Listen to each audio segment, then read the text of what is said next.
জুইত বনাবৰ কাৰণে এইটো চৌকা মই এনেকৈ বনাই আনিছোঁ আৰু মানে জুইত বনোৱা মাংসকণ খাই ভাল লাগে বা মাংস বুলিয়ে নহয় সকলো বস্তুৱে জুইত বনাই খাই ভাল লাগে সেইকাৰণে আজি মই ব্ৰইলাৰ মাংস অকণ বনাবলৈ লৈছোঁ নতুন চৌকাটোত এয়া প্ৰথমে তেলটো ঢালি ল'লোঁ তাৰপিছত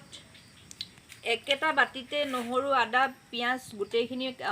মিক্সিত মাৰি আনিছোঁ আৰু তাতে এই দুটুকুৰমান পিঁয়াজ মই এনেকৈ ডকৰা ডকৰকৈ আনিছোঁ যিহেতু পিঁয়াজৰ দাম বেছি হৈছে সেইকাৰণে পিঁয়াজ ইমানকৈ ব্যৱহাৰ কৰা নাই কম পিঁয়াজ দিয়ে বনাবলৈ লৈছোঁ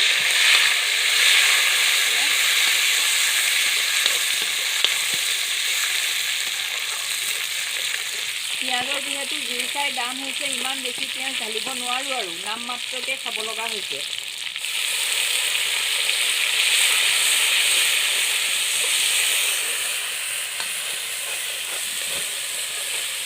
আৰু ইয়াৰ মাংসতে গোটেই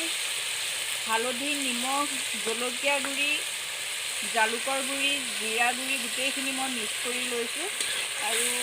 এনেকৈ বনাম আৰু আপোনালোকে বাৰু কেনেকৈ বনায়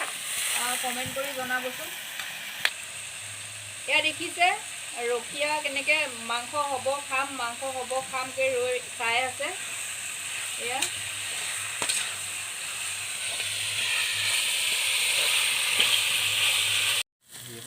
এয়া ভাজা হৈ গৈছে এতিয়া আন্দাজ মতে পানী দি দিম এয়া পানী দি দিছোঁ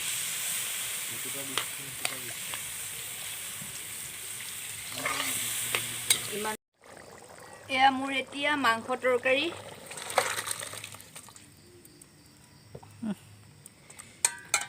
এয়া মোৰ তৰকাৰী ৰেডি হৈ গ'ল যদিহে আজি আপোনালোকে মোৰ এই ৰেচিপিটো চাই ভাল পাইছে তেন্তে হ'লে লাইক কৰিব শ্বেয়াৰ কৰিব ছাবস্ক্ৰাইব কৰিব আৰু লগতে থকা বেল আইকনটো দবাই দিব